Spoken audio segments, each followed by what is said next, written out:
All right, Brian, I've got to, I guess, start. Where are you guys at the moment with development of the game? Are you pretty much near the end? Yeah, we're wrapping up the last couple stages. The submission process is getting ever closer, and we're really happy to be putting the last little nuts and bolts into the game and tightening everything up. Now, cinematic director. Yes. So you're pretty much the easiest job in the entire company, right? Yeah, pretty much. I just have to follow James Cameron and Ridley Scott and Fincher, so it's pretty easy. I just have to fit within that lexicon of individuals. But no, it's great. I'm lucky on two ends. I get to make movies and I get to make games, so it's not a bad job to have. Okay, so is your focus just really more on cutscenes, or can you give us an overview of basically what you've been doing on the project? My team basically focuses on the narrative moments. So some of those are going to be handled through cutscenes, other of those are going to be handled through first-person interactions that happen with you in the environment and those sort of things. You're also going to see a lot of AI in the game, sort of having scenes of their own. You've got a core group of Marines that you follow, so it's not just you as Winter, it's also the guys around you, and seeing how the squad gets through or doesn't get through, and what happens to them over the course of the game. So.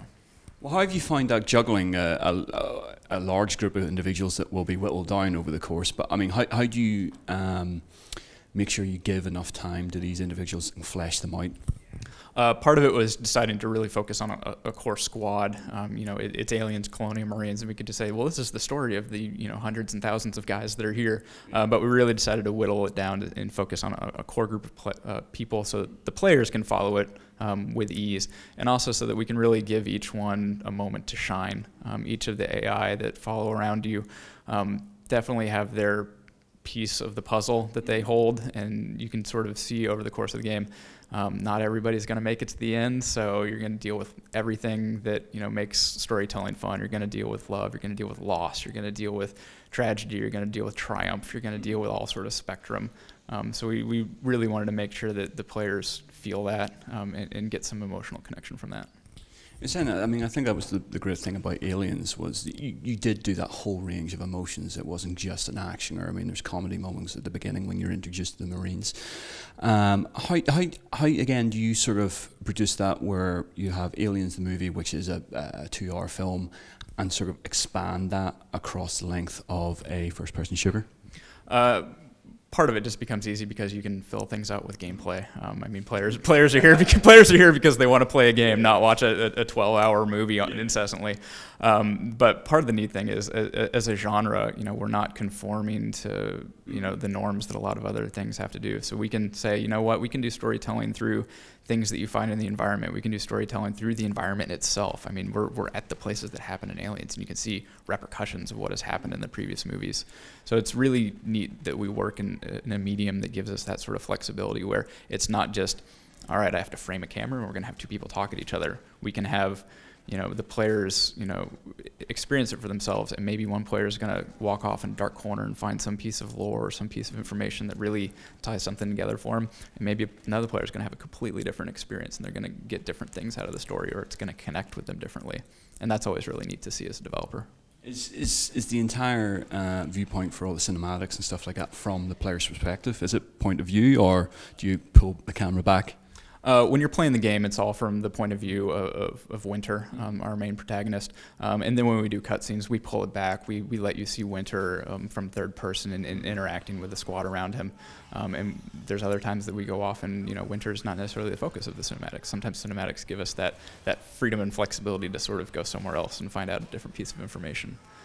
So the players are going to get all sort of storytelling. Why do you look at that? I mean, it was said during the presentation that there's a mystery here, even though players and people that have obviously watched Aliens can sort of fill in the little puzzle pieces here. How do you give that air of mystery to players and sort of say, look, you don't know the entire story here? How do you hold that back? Part of it is, I mean, we came into the situation with the Aliens universe already existing, and if you start looking at those movies, they're all sort of structured around mysteries. I mean, all the different movies have different elements where you're not given everything, and just because you watched Alien doesn't mean Aliens is going to explain everything. Just because you watched Aliens doesn't mean Alien Resurrection is going to mean anything to you. You're going to get all sort of different mysteries from it, and I think as game players really expect and anticipate the fact that we're not just going to hand you everything on the first page and say, okay, well, here's your Wikipedia for the entire Aliens universe. I expect you to read all of that, and then the rest of this will make sense. So we get the opportunity to dole that out over the course of gameplay and let players make those connections and bring them together. Is there a definite end to the Colonial Marines? Or have you left any teasers there? Oh, there's always room for more. It's a really exciting universe, and if you, again, going back to the movies, I mean, how many of the movies really ever have an end? I mean, does Alien have an end? Does Prometheus have an end?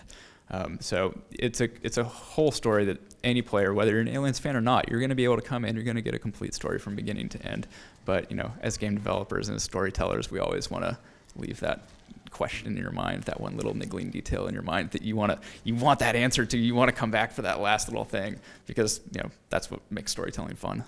And sort of wrapping up and going back to the start of this about James Cameron, about Ridley Scott, any nerves about being stacked up and compared to? No, because I have a great ego and everything I do is awesome. No, I mean, it's definitely, you know, it's the thrill of my career to be able to walk in that echelon, even though it's different, it's not the same, and I don't think I could ever pull together a 2.5 hour movie like those guys could.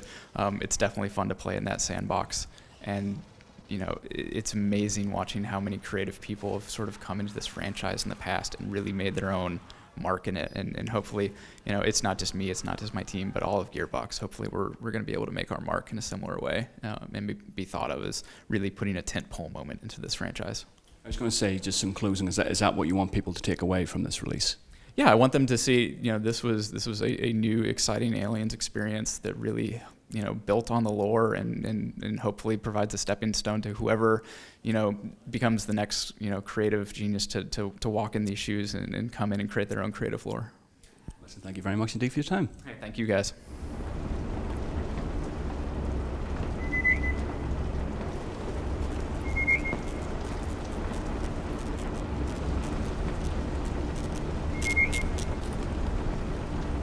Winter, O'Neill, your location has been compromised. Get your asses back to operations ASAP.